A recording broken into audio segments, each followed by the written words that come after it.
السلام عليكم. طبعا ما ينفعش اكون في وول مارت من غير معرض الزهور والاشجار والطبيعه تشتريها في حاجات جاهزه للزراعه تحطها في بيتك او تحطها بره بيتك، زي الورد ده $6 شايفينه. في انواع نادره جدا بتتباع هنا، كل ما السعر بيغلى معناه النوع نادر.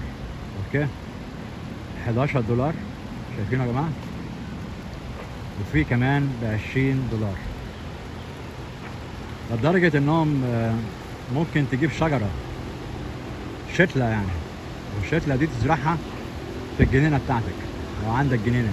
اوكي، ثمنها $65، في منها $55. شايفين الجمال يا جماعه؟ حاجه جميله جدا جدا جدا.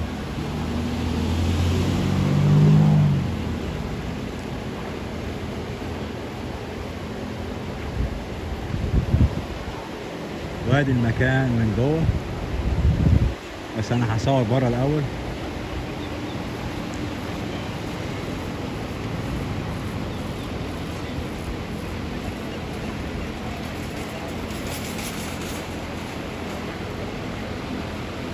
شايفين الشتل شكلها ايه؟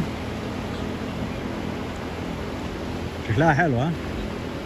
اقول الحقيقه يعني جميله. هنا ب$15، في حاجات ب$6 كمان، هي رخيصه. دي تحطها في فازه، والفازه دي تحطها في البيت وتسقيها ميه كل اسبوع مره، كل اسبوع مره.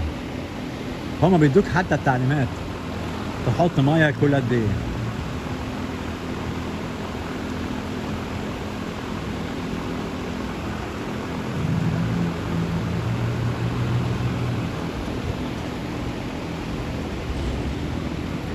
دي بس كده جولة سريعة قبل ما اخش جوه واصور الأجهزة الكهربائية بناء على رغبات المستمعين. السلام عليكم ورحمة الله وبركاته.